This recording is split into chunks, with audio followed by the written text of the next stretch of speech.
अस्सलाम वालेकुम दोस्तों, मेरा नाम है रिज्जू फैम और आज है मिनी ब्लॉग का 38वां दिन। आज सुबह जब मैं दुकान पर आता हूँ तो साधु बाबा तो स्कूल के लिए जा रहे थे और मुझे भी बहादुर घोड़े को लेकर जाना होता है गैरेज पर, इसलिए मैं भी सुबह सुबह दुकान पर आ जाता हूँ। रास्ते में मुझे पेट्रोल पंप दिखता है, लेकिन मुझे तो पेट्रोल की कोई जरूरत नहीं है, इसीलिए मैं भी बहादुर घोड़े को दौड़ाते हुए चले जाता हूँ सिटी के तरफ। और जब मैं टी वाले पॉइंट पे पहुंचता हूँ तो ये आंटी लोग मेरा रास्ता काट लेते हैं। आंटी वंटी को साइड में हटाकर मैं भी आगे बढ़ने लगता हूँ तो मुझे बहुत सारी स्कूल की बसें दिखती हैं। मैं थोड़े आगे बढ़ता हूँ आजाद कॉलेज की तरफ तो मुझे रास्ते में ये 7 एप्पल वाली होटल दिखती है।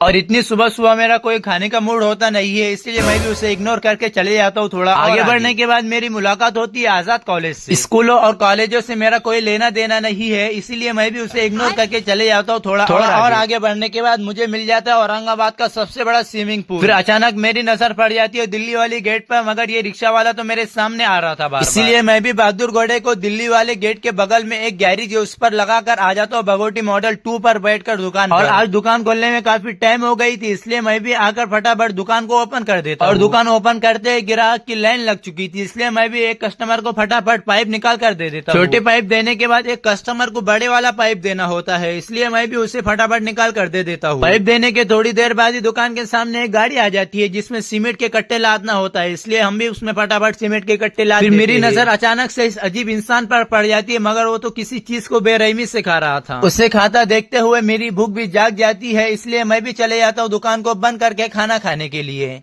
और थोड़ी देर बाद ही देखता हूँ मैं तो बारिश का फुल मौसम बना हुआ था और थोड़ी देर में ही देखते देखते अचानक इतनी बारिश चालू हो जाती है। और मैं जब गोदाम में आता हूँ तो ये सारे पाइप इधर उधर बिखरे हुए थे, इसलिए मैं भी सोचता हूँ उन्हें अच्छे से सेट करने के लिए। इसलिए मैं भी एक एक करके सारे बंडलों को अच्छे से सेट कर देता हूँ। जो बचे हुए बंडल है उन्हें उसके ऊपर रख देता हूँ। थोड़ी देर बाद ही मैकेनिक का कॉल आता है कि बहादुर घोड़े का काम हो चुका है, इसीलिए हम भी भगोटी मॉडल 2 पर बैठकर चले जाते हैं बहादुर घोड़े को लाने के लिए। और जब मैं बहादुर घोड़े को लेकर निकलता हूँ गैरेज से तो रास्ते में इतनी ट्रैफिक हो चुकी थी। थोड़े आगे आने के बाद पता चलता है कि किसी कार वाले का एक्सीडेंट हो चुका था। अचानक रास्ते में इतनी बारिश चालू हो जाती है, इसलिए मैं भी थोड़ा रुक जाता हूँ। थोड़ी देर तक रुकने के बाद बारिश थोड़ी कम हो जाती है, इसलिए मैं भी दुकान पर आ जाता हूँ। और मैं जब देखता हूँ तो हवा की वजह से काफी टूट फूट हो चुकी है, इसलिए मैं भी दुकान को बंद करके अपने टेस्ला मॉडल आर को उठाकर चले जाता हूँ घर की तरफ। और अगर अभी तक आपने मेरे चैनल को सब्सक्राइब नहीं करे तो जल्दी से जाकर मेरे चैनल को सब्सक्राइब करे।